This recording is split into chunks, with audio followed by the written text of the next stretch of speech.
découvert ici. Que vous avez découvert Ivoire TV. Ivoire TV.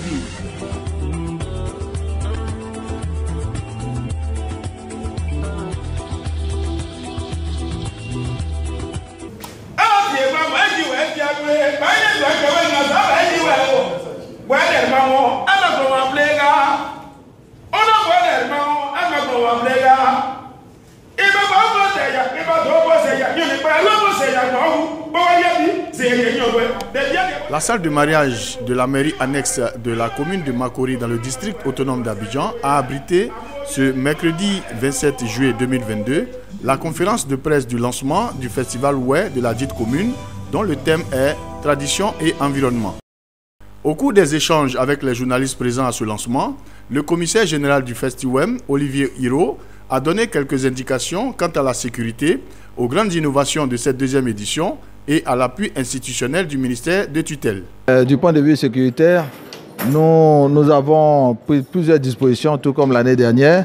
Nous avons informé toutes les forces de sécurité présentes à Makori. Je veux parler de la gendarmerie, de la police, du district d'Abidjan, de la CRS2, la police municipale et même d'une sécurité privée, avec une brigade cynophiles. C'est-à-dire que les festivaliers et tous ceux qui se rendront à Makori verront l'indice sécurité monter d'un peu plus d'un cran à Makori et partout où ils se retrouveront, que ce soit au festival ou aux alentours, ils seront protégés. Nous n'avons pas eu d'incidents, en tout cas malheureux ou fâcheux au cours de la dernière édition.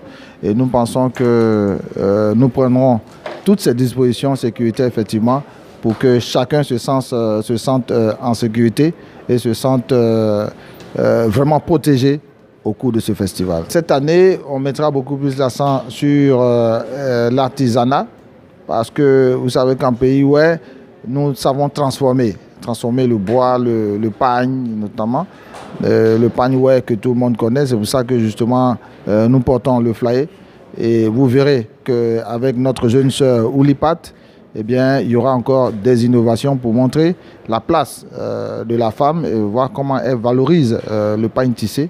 Et pour nous, ce sera une réussite. Pour nous, ce sera quelque chose de significatif. Et nous pensons que notre initiative, même sans sponsor, sans partenaire, sans gros moyens, nous réussirons à relever ce défi-là. L'année dernière, le ministère était encore à nos côtés. L'appui institutionnel pour nous est quelque chose d'important dans la mesure où il donne une crédibilité à cet événement.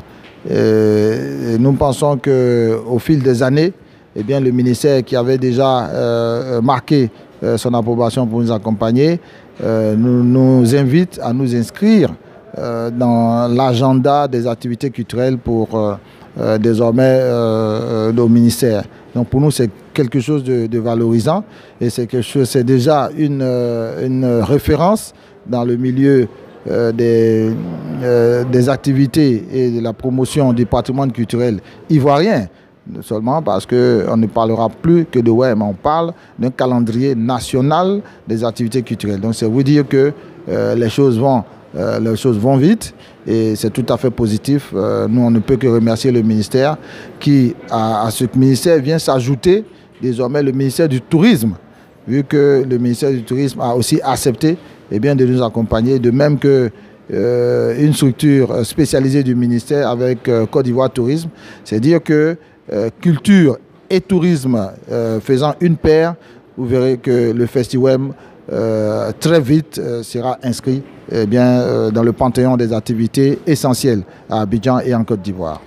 Par ailleurs, cette conférence a enregistré la présence de quelques têtes couronnées de la région des montagnes, à savoir le chef Taou Siba René, chef des Oué de Makori, le chef Toé Blaise, préfet de police à la retraite et président du comité des chefs du village de Guémon, et Madame Yomain Colette, présidente de l'ONG Nyondé. Signalons enfin que la deuxième édition du festival aura lieu les 12, 13 et 14 août 2022 au stade Conan Raphaël de Makori-Sikoji. Vous avez découvert ici. que vous avez découvert. Ivoire TV. Ivoire TV.